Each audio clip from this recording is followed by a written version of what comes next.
The housing market has been pretty crazy, and the media isn't helping. I mean, Fox News says the rising home prices threaten to overheat the summer housing market. Yahoo Finance says is another housing bubble on the corner, and CNBC brought on the billionaire investor Jeff Greene, who got rich shorting the housing market back during the 2008 crash, and he said on CNBC that the housing market is in a bubble right now. So if you're wondering how long the housing market can keep booming like this, make sure you watch this video until the end. What's up everybody, I am Jaspreet Singh from theminoritymindset.com, where money minds rethink rich. Predicting the future is nearly impossible. What I want to do for you is help you be educated about what has happened in the past. That way you can make smart decisions and understand what's going on now better than the majority of people. So let's go back in time a little bit. Let's go back in time to the year 2000. So if you remember back during the year 2000, that's when the internet started to become very popular. And back in the year 2000, this was when home prices, the average home price in America was selling for $207,000. And this was also when the internet bubble was really kind of getting really big. Then in 2001, that was when the internet bubble came crashing down. People thought that the internet was just a fad and that the internet was going to fail. And when this happened, the economy started to really slow down because everybody was losing money. Big institutions were losing money because of this internet bubble crashing. And so that's when the Federal Reserve Bank came out and they cut interest rates to stimulate the economy, because when interest rates are lower, it becomes cheaper for you to borrow money. And so these lower interest rates incentivize people to go out and buy a home, because now you could go out and buy a home at a lower mortgage rate. So 2001 was when interest rates were cut. So then between 2001 until about 2006, 2007, that's when we started to see a lot of lending restrictions loosen. Like between 2001 and 2007, we saw the growth of a lot of new lending programs. Some were the Ninja program. Some had to do with variable interest rates. And so lending became looser, which made it easier for people to qualify for a mortgage, which made it easier for people to go out and buy a home. The Ninja program stood for no income, no job, no asset loans. What that means is you could walk into a bank without a job, without an income, and without any assets to your name, and you can say, "Hey banker, I want to go out and buy this $300,000 home. What can we do?" And the banker would say, "Okay, are you going to pay us back after we give you your money?" And if you say yes, the bank would tell you to sign the piece of paper and they will give you $300,000. That way you could go out and buy a home, because back then there were loopholes that let you buy a home without having a down payment. We also saw the growth of variable interest rate mortgages. A variable interest rate mortgage essentially says that you will get a certain mortgage payment today, and this might be a very low payment because the banks will try to incentivize you with a teaser interest rate, which means for the next 5 years, you are going to have a super low mortgage rate, and then after 5 years, the mortgage rate is going to readjust based on what interest rates are after 5 years. And if interest rates go up, then your mortgage payment would go up, and if interest rates go down, then mortgage payments would go down. And so people were getting really attracted to these variable interest rate mortgages, because now you could buy a home with almost no money down, and then you could have a very low monthly payment thanks to the help of these variable interest rate mortgages with very low teaser rates. So now you just buy a $500,000 home with almost no money out of your pocket, and your monthly payments are what you were paying for a rental on a $200,000 home. These two lending practices helped a lot of people go out and buy a home, even though they weren't necessarily qualified to buy a home. But because everybody was making so much money, nobody ever thought that the housing market could come down. And so banks were qualifying everybody, and so everybody was going out and buying a home. And then around 2006, that was when we really started to see mortgage rates start to go up. We saw it start to happen in 2005, but it got more severe in 2006 and into 2007, because during this time, we saw interest rates go up. And so now when people were buying a home back in the early part of the 2000s, now their new mortgage payments were way higher. You started off paying $900 a month, and maybe you were living paycheck to paycheck, but you had this massive mansion and you thought that your home was going to make you rich. So you invested a ton of money into your home, and then come 2006, 2007, and now you find out that your $900 monthly mortgage payment is going up to $2,700 a month. You can't afford $2,700 a month when you were used to paying $900 a month. So what do you do? Well, what every banker said was that at the end of your teaser rate, rate. At the end of 5 years, what you can do if mortgage rates really go up is just refinance into a new fixed rate mortgage, and then you won't have to worry about interest rates going up anymore. But that means that in order for you to do that, you have to be able to actually refinance on your home, which means you have to assume that home prices will continue to go up. And so what started to happen here is home prices stopped going up. They didn't keep going up the way that they were before. In 2007, the average home in America was selling for $314,000. So we're talking about a 50% jump between 2000 and 2007. Just 7 years. That's pretty crazy. But now, at this time, home prices stopped going up. And so people who were buying homes with little to no equity had a very tough time refinancing, because now their mortgage payments went up because this teaser rate expired, and then they couldn't go out and refinance their mortgage because now I found out that, okay, I bought a home for $300,000 and now I want to refinance, but now my home is only worth $280,000.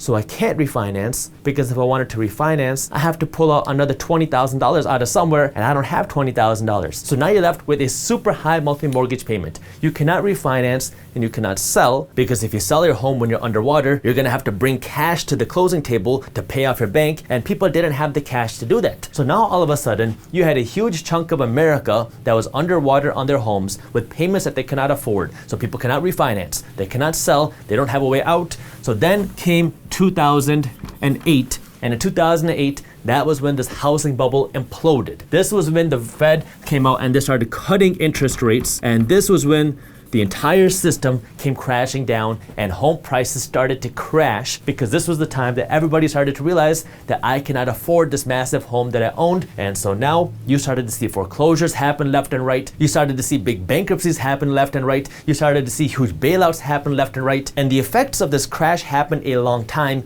because the real estate market is a slow moving market. It's not like the stock market where somebody can panic sell and then you can see a massive crash happen in one day and then you can see a rebound the next week. It doesn't work like that in the real estate market, because real estate is very slow moving. I mean, it can take you anywhere from a week to a year to sell a property. And so we saw this crash happen in 2008. This is when real estate prices came crashing down. This is when the stock market came crashing down.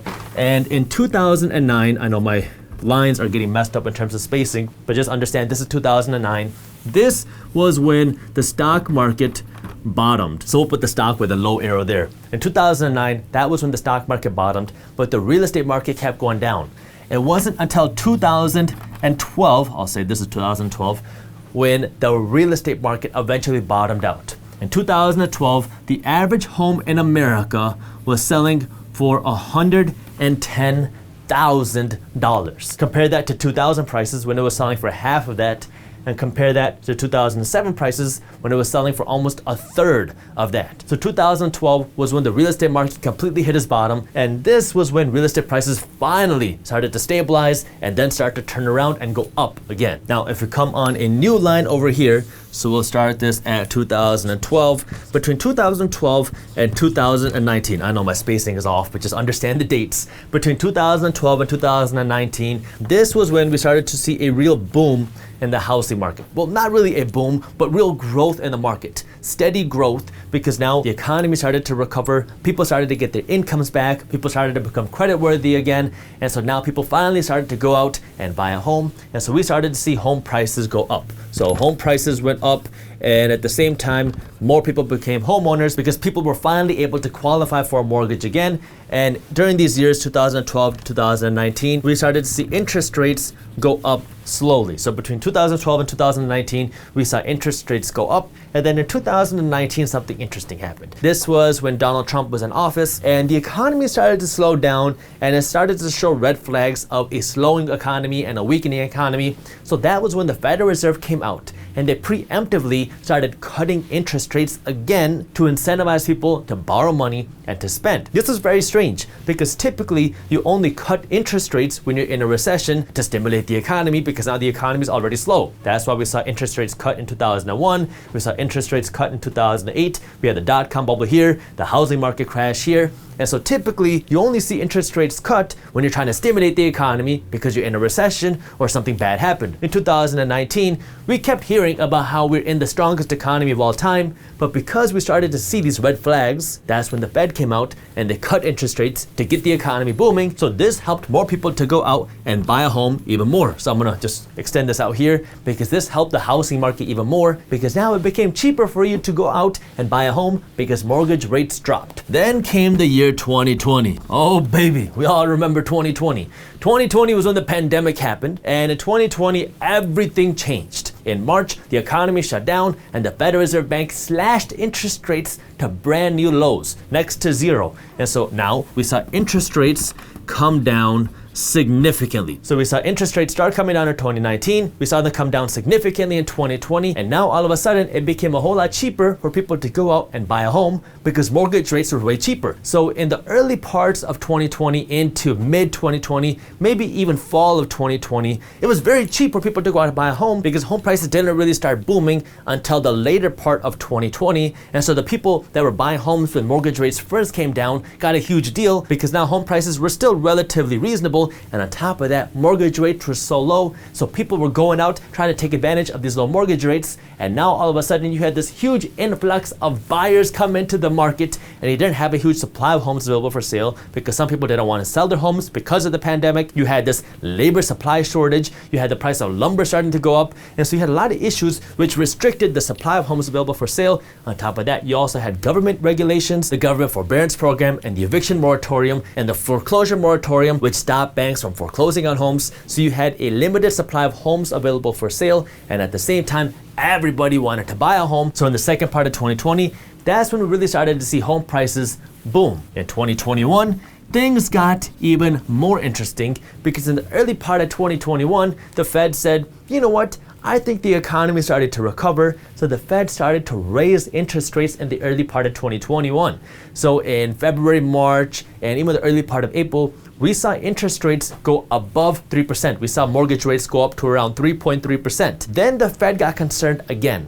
They said, you know what? Maybe our economy is not ready for this. Maybe our housing market is not ready for this. Because as soon as interest rates started to go up, people stopped buying homes the way they were doing before, and they were worried that if they slowed the economy down right now, when we're still in a recession, when we're still in the recovery mode, this could destroy everything. And so that's when the Fed backtracked, and that's when you started to see mortgage rates start coming down again. So in April and May and even into June, that's when you started to see mortgage rates go back down below 3% a year for a 30-year fixed rate mortgage. That means you can go out and borrow $500,000 for 2.8% on a 30-year fixed rate mortgage. So this continued the housing boom in 2021. And now the question is, how long can this boom really last? Because the reality is nothing can go straight up forever. Not the stock market, not cryptocurrency, not real estate. We saw that happen back in 2008. So how long can the housing market keep booming like this? Because we have the housing market growing like this,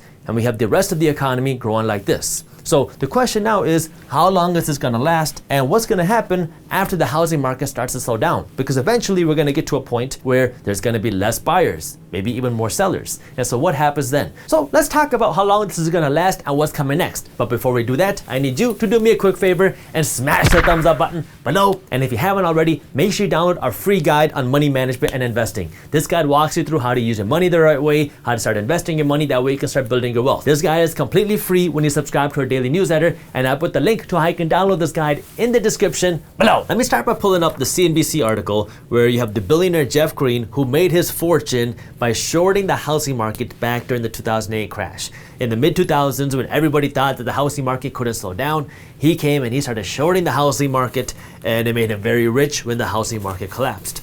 He came on to CNBC and he says that the housing market is, quote, a bubble once again, and then when he was asked how long is it going to last, he said it depends. How long do you keep the faucet open and this money running? So it's very interesting that he said that, because he brought up some very kind of concerning points. First, on the economic level, the thing that has been really boosting the United States economy since this pandemic and recession started has been the housing market. Because according to this article, the housing market has been one of the strongest parts of the United States economy during this pandemic. And the thing that's been boosting the housing market is obviously low mortgage rates. Mortgage rates have been historically low, and with the rise of remote work, Everybody wants to own a home with an office, so people have been looking for a new home to live in. That way they can work from home and maybe never have to go back to the office, or if they do, it'll be a hybrid model. And then on top of that, not only is he worried about a bubble, he's also worried about inflation. I'm going to read you this quote because this is a very interesting thing that he said. He says, quote, "I think we're going to have inflation that no one is forecasting whatsoever, and it's going to have to lead to much higher interest rates, and that is going to slow down all of these markets." So essentially what he's saying is that because of all the money printing that we did, because of all the stimulus that we put out, this has boosted the housing market in the short term. But in order to save our economy for the long term, we're going to have to see a huge rise in interest rates in the future. And when that happens, it's going to slow down the markets, which means he thinks that it's going to bring the housing market back to earth. And along with that, probably other asset classes too. The stock market, cryptocurrency. Now, just like how I don't want you to blindly listen to me, a random guy on YouTube, I also don't want you to blindly listen to him either,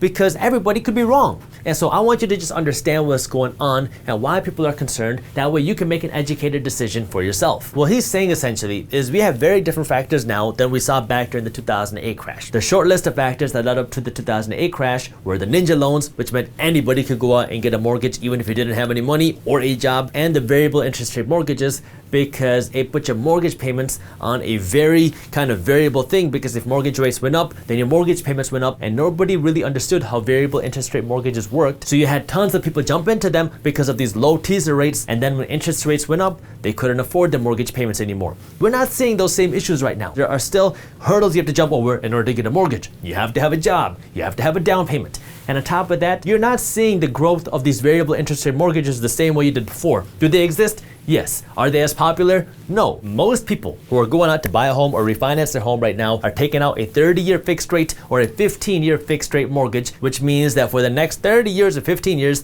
it doesn't matter what happens to mortgage rates, your payments are going to stay the same. So even if interest rates shoot up, or even if home prices go down, your monthly payments, how much you have to pay, is not going to change. So you don't have the same risk factors now as you did before, because even if mortgage rates go up, the vast majority of Americans are not going to see any change in their mortgage payments unless you refinance or unless you go out and buy a new home. Now, there are other factors out there right now that are artificially skewing this housing market in one direction. For example, we still have a labor shortage and a material shortage. It is hard for construction companies to go out and find labor to work on homes or to renovate homes because of all the stimulus that was going on, because some people are scared to work, and because of some of the unemployment benefits that still exist. And so these construction companies are now having to pay their labor more, and because of that, there's a higher cost to build homes, there's a higher cost to renovate homes, which is pushing the price of homes up. On top of that, we also have a material shortage. Lumber prices have skyrocketed over the last year. And so if you want to go out and renovate a home, or if you want to go out and build a home, it's costing you way more now than it did just 18 months ago. Why? Because the cost of materials is so much more expensive.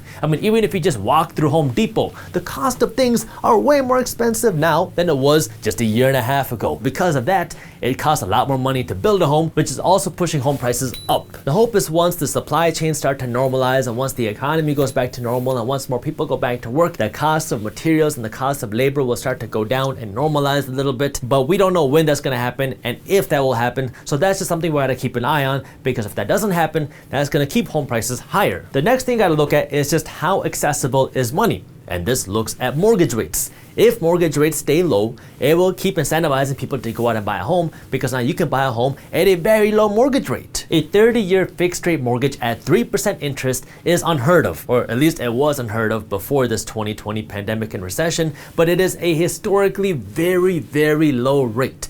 And so if you can go out and buy a home at a fixed rate mortgage, or if you're refinancing your home at a fixed rate mortgage, well, now you have just locked in how much money you have to pay for the next 15 or 30 years. One of the only guarantees that we have in the housing market is that eventually mortgage rates will go up. When will it happen? I don't know. But if you are capitalizing on these low mortgage rates, whether you're going out to buy a home or if you're going out to refinance your remortgage because you already own a home, you can capitalize on these low mortgage rates, because what we know right now is that mortgage rates are going to go up, which means the cost to borrow money is going to go up. The people that this is going to affect the most, or the people that need to take advantage of this more than anybody else, are people that own their home right now that have not refinanced yet. Because if you have a mortgage on your home, you're already paying money to borrow this money, right? That's what your mortgage rate is. But if you haven't refinanced, that means you have not taken advantage of these lower mortgage rates. If you own a home, what you need to understand is that mortgage rates will go up. So you might as well take advantage of these low mortgage rates while you still can, because these low mortgage rates are not going to stay around forever. The Fed has already tried to raise mortgage rates in the early part of 2021, and then they brought them back down, but now they're talking about trying to raise mortgage rates again. So if you have not refinanced your mortgage and taken advantage of these low mortgage rates while mortgage rates are historically low, you want to make sure you do that. That way you can capitalize on these low mortgage rates and have a fixed rate mortgage, because now all you're doing is borrowing the same amount of money and paying less money in interest. When you go out to refinance or you look for a lender to get a mortgage, just make sure you shop around, because some lenders are going to charge you a whole lot more for the exact same loan. And the following is an advertisement from our sponsor Credible, who operates a mortgage comparison website. With Credible, you can check pre-qualified mortgage and refinance rates at no charge to you. They have multiple lenders competing on their marketplace, so you can compare great rates and pick the best option for you. The process is simple. All you have to do is go onto Credible's website, enter in a few pieces of information, which just takes a few minutes, and then Credible will present you with actual pre-qualified mortgage or refinance rates. That way you can compare. The pre-qualification process is easy to use. It only takes a few minutes, and checking pre-qualified rates does not affect your credit score. So if you want to learn more and see what mortgage or refinance rates you might qualify for, I got the link to how you can do that with our sponsor Credible in the description below. Credible does pay minority mindset and advertising fee when you submit a pre-qualification request, and Credible Operations Inc. NMLS number 1681276 is not available in all states. So if you want to learn more and see what mortgage or refinance rates you might qualify for, I got the link to how you can do that with Credible in the description below. If and when mortgage rates start to go up, the worry that a lot of economists have is that people are going to be less attracted to the idea of going out to buy a home, because now if you want to go out and buy a home prices are up here, and on top of that, mortgage rates are starting to go up, so owning a home becomes way less affordable because prices are way up here,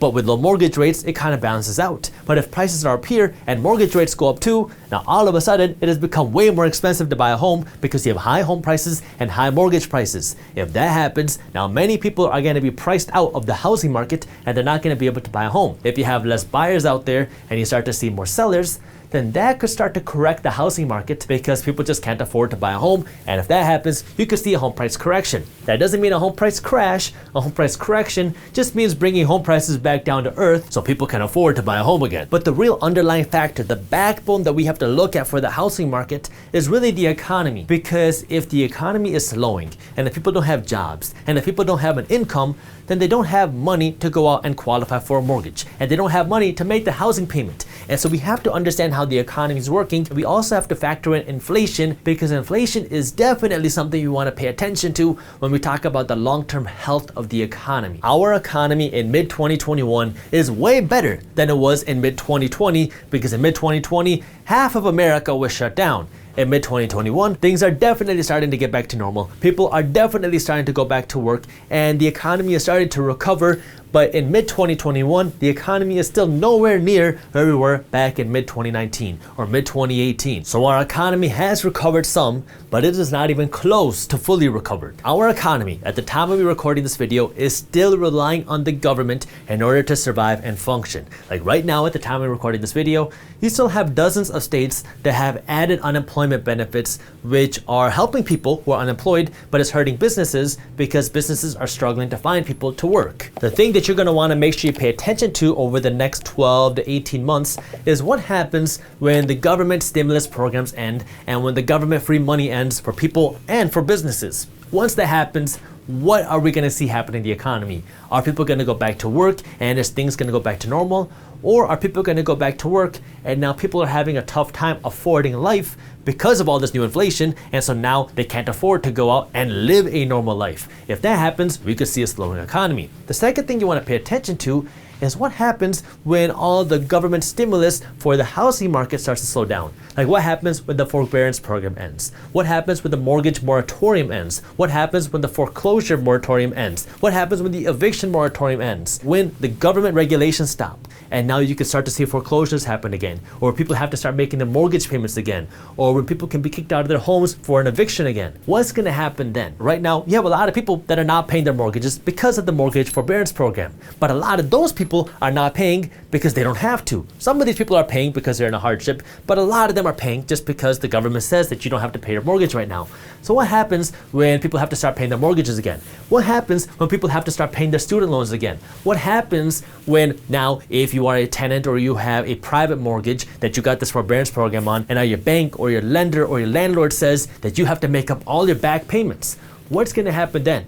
And so this is what I don't have the answer to. I mean, maybe we could see a wave of foreclosures, maybe we won't. And so this is what we have to understand, is that the economy is the underlying backbone of the housing market. Because yeah, if people can go out and borrow money cheaply, you are going to see a huge influx of buyers. But at the same time, you're not seeing foreclosures, you're not seeing evictions, and people don't even have to make their mortgage payments. And so people have a lot more money in their pockets right now just because that's the way the system is working. We have this kind of market equilibrium that's being skewed. In a normal market and a normal economy, you see something called market equilibrium, which means that if home prices grow too fast and people can't afford homes anymore, you're going to see home prices come back down to earth. But right now, you're not seeing that because there's a lot of government intervention which is preventing this market equilibrium from happening. Some people have a lot of money in their pockets because some people were very benefited by this pandemic and recession. Some people did not lose an income through this pandemic. Maybe they lost their jobs for a little bit because their whole company shut down when the whole country shut down,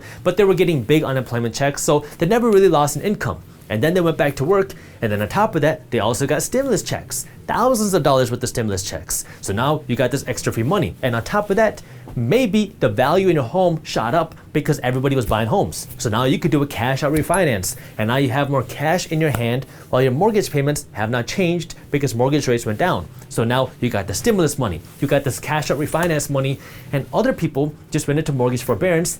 And now instead of you paying $1,800 a month on your mortgage, that's $1,800 a month you can put into your investments, or that's $1,800 a month that you can spend on your savings, or that's $1,800 a month that you can spend on shopping. Time to get some extra guac. Now, from a smart financial perspective, I don't want you to take the extra $1,800 and just spend it. I want you to be smart with your money. That means either paying down your debts, saving this money, or investing your money, or just paying down your mortgage, right? I want you to be smart with your money. That's what we talk about in our free guide, which if you haven't downloaded yet, I got the link to how you can download our free money management guide in the description below. But you have a lot of people right now that have extra money thanks to the help of this pandemic. Now, yes, there are some people that were really hurt by this pandemic. If you work in the hospitality industry, if you work in the restaurant industry, some industries were really hurt hard by this pandemic, and maybe you didn't get the benefit from the unemployment programs or the stimulus programs like other people were. So some people were really hurt by this pandemic while other people were really benefited by the pandemic. And so what we have to understand now is that going forward, once the government stops giving out free money, what is going to happen to our economy? Are things going to go back to normal, whatever normal is? When that happens, what is going to happen? I mean, are people going to be able to afford life? If not, then that could push us deeper into a second recession. If people continue to grow their incomes, if we continue to see wages rise, and we continue to see unemployment go down, which means more people have jobs, then this can continue to help the economy grow. And if that happens, we're going to have more people that will continue to be able to go out and buy a home. So if we have more people who are doing good in the economy, even if we have mortgage rates start to go up, it's not going to be too big of a deal because people will have money to go out and qualify to buy a home. But if we start to see people go back to work, and now all of a sudden people are back to work, and life is so expensive because rent is so expensive, your groceries are so expensive, gas is so expensive, vacations are so expensive, and you cannot make ends meet from just your job, then you're going to see less people inclined to go out and buy a home. And if around that time you start to see the mortgage forbearance program end, and you start to see the student loan forbearance program end, so now people who had a lot of money over the last year and a half because they didn't have to pay money to the student loans and they didn't have to pay money to their mortgage, now all of a sudden have to pay the mortgages and their student loans, so they don't have money to go out and spend, they don't have money to go out and travel, they don't have money to just go out and enjoy. Now you're going to start to see the economy start to slow down again because you have less spending happen, right? Our economy runs on spending. The more that one person spends, the more that somebody else makes. And so when we're looking at the economy, there's a lot of different factors that you have to pay attention to. The main concern that a lot of people have is just what's going to happen with this new inflation, because we printed so much money in 2020 and 2021, which has diluted the value of our dollars. Now, on top of that, we have so many people still relying on the government to survive. So when this government aid ends, and now people have to rely on themselves to survive, and on top of that, we have this higher inflation, which means a higher cost of living. If people cannot afford this, that will hurt the housing market because now the whole economy is hurting. Now, at this point, this is where everybody starts to wonder, okay, Jaspreet, should I not go out and buy a home? Should I not sell my home? Or what should I do? The thing that I want you to remember is that nobody can accurately predict what's going to come next. And if they do try to predict what's going to come next, nobody knows when that's going to happen. So what I want you to do is when you make your decisions, whether it's to buy a home or sell a home, is make your decisions based on smart financial education, and don't base your decisions based on a potential housing market slowdown that could potentially happen at some point in the future. If that happens, we don't know when it's going to happen, and if it happens, we don't know how severe it's going to be. So what I want you to do is, if you're going out to buy a home, just make sure you can afford the home. That means afford the down payment and be able to afford the monthly mortgage payments. That way, even if the housing market slows down, or even if we see a housing market crash, you'll be okay because you can afford your monthly payments. And if you're thinking about selling your home, just make sure it makes sense for you. Is this a good time for you to sell? Do you have another place to go? So when it comes to making your own personal finance decisions, make your decisions based off of what's right for you using smart financial education. Don't make your decisions based off of a potential crash or fears of a crash, because no one can accurately predict that. If you enjoyed this video, here's a video on how to build wealth that I think you'll love. And while you're at it, download a free money management PDF. And as always, keep hustling. When you are a passive investor, these stock charts don't really mean much, because when you are a passive investor, you're investing for the long term, and the thing that you're paying attention to is value.